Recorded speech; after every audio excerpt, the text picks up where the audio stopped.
दोस्तों आज का जजमेंट बहुत ही महत्वपूर्ण और ऐतिहासिक है क्योंकि ये कहानी लगभग हर एक पति के मामले के अंदर होती है। पत्नी खुद गलत होती है, उसके बावजूद भी वो पति के ऊपर आरोप लगाती है, अपना मेंटेनेंस वो बनवा लेती है। तो ऐसी पत्नी को बिल्कुल भी मेंटेनेंस नहीं मिलेगा, चाहे वो पत्नी कुछ भी नहीं करती हो। यहाँ पे चाहे वो कितने भी आरोप पति के ऊपर लगा ले, पर यहाँ पे उस पत्नी को मेंटेनेंस एक भी रुपया नहीं मिलेगा। इस जजमेंट के अंदर क्या बातें ये ऐसी कही है, ये पूरी जानकारी इस वीडियो के अंदर मैं बताने वाला हूँ। वीडियो बहुत ही महत्वपूर्ण है, हर एक पति के मामले के अंदर ये जजमेंट लागू होता है, यानी कि हर एक पति लगभग इस जजमेंट का फायदा उठा सकते हैं। इसलिए वीडियो को बिल्कुल अंत तक देखना है, तभी पूरी जानकारी समझ में आएगी। ये आपका अपना चैनल है, इसको अगर आप अभी तक सब्सक्राइब नहीं करे हैं तो पहले आप इसको सब्सक्राइब कर दीजिए और साथ में बेल आइकन को भी दबा दीजिए। तो चलिए शुरू करते हैं। तो वेलकम दोस्तों, मैं हूं आपका अपना एडवोकेट जितेंद्र। दोस्तों पहले मैं आपको वीडियो की स्टार्टिंग के अंदर बता देता हूं कि अगर आपकी किसी भी तरीके की कोई भी कानूनी समस्या है तो स्क्रीन के ऊपर मेरे व्हाट्सअप नंबर शो हो रहे हैं, इसके ऊपर व्हाट्सअप मैसेज करके अपॉइंटमेंट बुक करवा के डायरेक्टली मेरे से कॉल के ऊपर बात कर सकते हैं।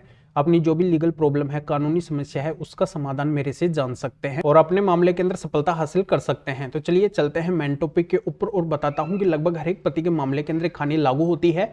पत्नी का बर्ताव शादी के शुरुआती दौर के अंदर तो अच्छा रहता है, पर धीरे धीरे पत्नी के बर्ताव के अंदर परिवर्तन आ जाता है।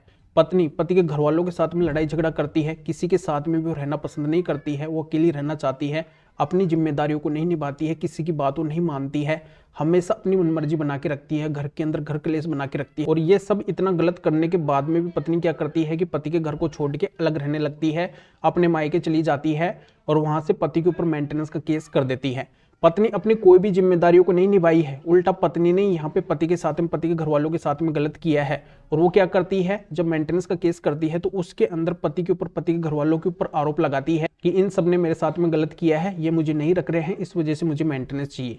तो यहाँ पे इस मामले के अंदर भी ऐसा ही होता है। पत्नी शुरुआती दौर के अंदर तो एक अच्छा माहौल रखती है, अच्छा बर्ताव रखती है, पर धीरे धीरे वो ये बोलती है कि मुझे न तो आपकी माँ के साथ में रहना है और न मुझे आपकी दादी के साथ में रहना है, यानी कि आपके परिवार के किसी भी सदस्य के साथ में मुझे नहीं रहना है, मुझे अलग रहना है। तो पति ये बोलते हैं कि मुझे मेरे घर वालों के साथ में रहना है, घर वालों से मैं दूर नहीं हो सकता हूँ। तो पत्नी क्या करती है, पति को छोड़ के, पति के घर वालों को छोड़ के अलग हो जाती है, अलग रहने लगती है। और वहां पे जाके वो क्या करती है कि मेंटेनेंस का केस पति के ऊपर फाइल कर देती है। वो पति से मेंटेनेंस लेना चाहती है और फिर पति और पति के घर वालों के ऊपर आरोप लगाती है कि पति ने मुझे प्रताड़ित किया है, पति के घर वालों ने मुझे प्रताड़ित किया है, दहेज को लेकर आए दिन मेरे साथ में अत्याचार करते थे, मुझे यातनाएं देते थे, ये सब मुझे नहीं रखना चाहते हैं, मुझे मारपीट के घर से बाहर निकाल दिए हैं, तो इस वजह से मुझे मेंटेनेंस चाहिए। तो यहाँ पे लोअर कोर्ट के द्वारा क्या किया जाता है कि पत्नी का मेंटेनेंस बना दिया जाता है। पत्नी की बातों के ऊपर विश्वास करके, पत्नी समझ के उसका मेंटेनेंस 30,000 रुपये पर मंथ के हिसाब से बना दिया जाता है। पर यहाँ पे पति इस ऑर्डर से नाखुश होते हैं, असंतुष्ट होते हैं कि यहाँ पे पत्नी गलत है, फिर भी उसका मेंटेनेंस कैसे बन गया। तो पति क्या करते हैं, इसकी रिवीजन हाई कोर्ट के अंदर फाइल करते हैं। हाई कोर्ट के अंदर इस मामले को लेके जाते हैं। तो हाई कोर्ट के द्वारा मामले को बहुत ही गहराई से देखा जाता है कि पत्नी ने यहाँ पे कोई भी जिम्मेदारी अपनी नहीं निभाई है। पत्नी बिना किसी कारण के पति से अलग रह रही है। पत्नी जितने भी आरोप लगा रही है, किसी भी आरोप को साबित नहीं कर पा रही है। तो यहाँ पे ऐसी पत्नी को कोई भी मेंटेनेंस नहीं मिलेगा, क्योंकि सीआरपीसी 125 का सब क्लोज 4 ये कहता है कि अगर पत्नी बिना किसी कारण के पति से अलग रहती है तो पत्नी पति से मेंटेनेंस नहीं ले सकती है। चाहे यहाँ पे पत्नी कुछ भी नहीं कर रही हो, कुछ भी नहीं कमा रही हो, पर पत्नी ने अपनी जिम्मेदारियों को नहीं निभाया है, बिना कारण के वो अलग रह रही है, तो ऐसी पत्नी को कोई भी मेंटेनेंस नहीं मिलेगा। तो बहुत ही महत्वपूर्ण ये जजमेंट है, इसका फायदा आप उठा सकते हैं। अगर ऐसा मामला आपका है तो बिल्कुल आपको इस जजमेंट का पूरा फायदा मिलेगा। तो इस जजमेंट का लिंक इस वीडियो के डिस्क्रिप्शन के अंदर दिया गया है। डिस्क्रिप्शन में जाकर इस जजमेंट के बारे में और भी अधिक जानकारी आप जान सकते हैं। तो फिर आगे मिलेंगे आपसे नए टॉपिक के साथ में। आप सभी का बहुत बहुत धन्यवाद।